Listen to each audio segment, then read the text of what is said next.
Setting up your altar. You will likely find that your japa and kirtana are especially effective when done before an altar. Lord Krishna and his pure devotees are so kind that they allow us to worship them even through their pictures. It is something like mailing a letter. You cannot mail a letter by placing it in just any box. You must use the mailbox authorized by the government. Similarly, we cannot imagine a picture of God and worship that, but we can worship the authorized picture of God, and Krishna accepts our worship through that picture.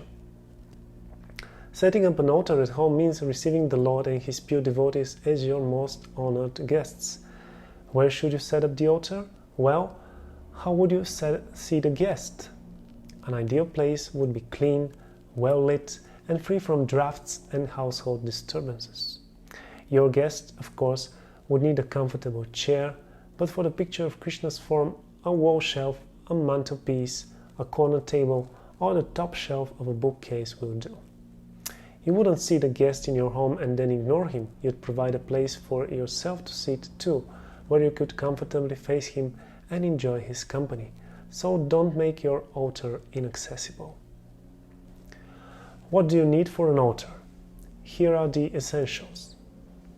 A picture of Srila Prabhupada, a picture of Lord Chaitanya and his associates, a picture of Sri Sri Radha and Krishna. In addition, you may want an altar cloth, water cups, one of each picture, candles with holders, a special plate for offering food, a small bell, incense, an incense holder, and fresh flowers, which you may offer in vases or simply place before each picture. If you're interested in more elaborate deity worship, ask any of the ISKCON devotees or write to temple services. The first person we worship on the altar is the spiritual master. The spiritual master is not God, only God is God. But because the spiritual master is his dearmost servant, God has empowered him, and therefore he deserves the same respect as that given to God. He links the disciple with God and teaches him the process of Bhakti Yoga. He's God's ambassador to the material world. When a president sends an ambassador to a foreign country, the ambassador receives the same respect as that accorded to the president, and the ambassador's words are as authoritative as the president's. Similarly, we should respect the spiritual master as we would God, and revere his words as we would his.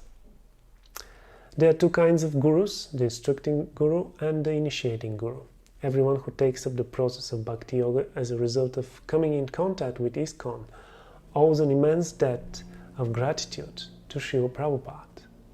Before Srila Prabhupada left India in 1965 to spread Krishna consciousness abroad, almost no one outside India knew anything about the practice of pure devotional service to Lord Krishna. Therefore, everyone who has learned of the process through his books, his Back to Godhead magazine, his tapes, or contact with his followers should offer respect to Srila Prabhupada. As the founder and spiritual guide of the International Society for Krishna Consciousness, he is the instructing guru for all of us. As you progress in Bhakti Yoga, you may eventually want to accept initiation.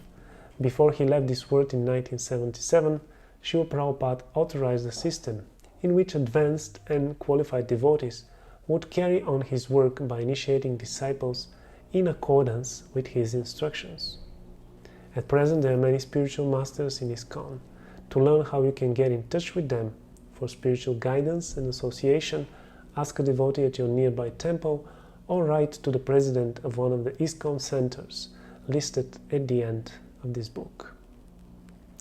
The second picture on your altar should be one of the Panchatattva, Lord Chaitanya and his 4 leading associates. Lord Chaitanya is the incarnation of God for this age. He is Krishna himself, descended in the form of his own devotee, to teach us how to surrender to him, specifically by chanting his holy names and performing other activities of Bhakti Yoga.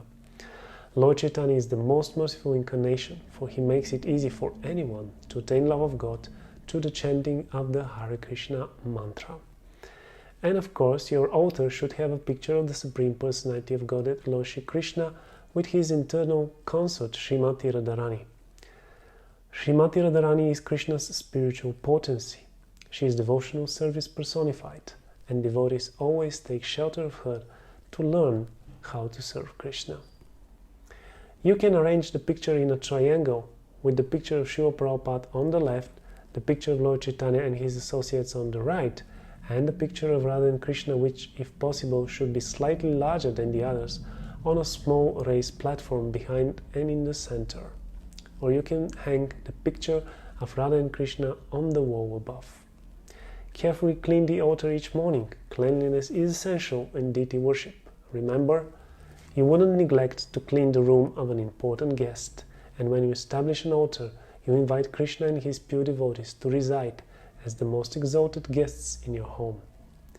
If you have water cups, rinse them out and fill them with fresh water daily. Then place them conveniently close to the pictures. You should remove flowers in vases as soon as they are slightly wilted, or daily if you have offered them at the base of the pictures. You should offer fresh incense at least once a day, and if possible light candles and place them near the pictures when you are chanting before the altar. Please try the things we have suggested so far. It's very simple, really. If you try to love God, you will gradually realize how much He loves you. That is the essence of Bhakti Yoga.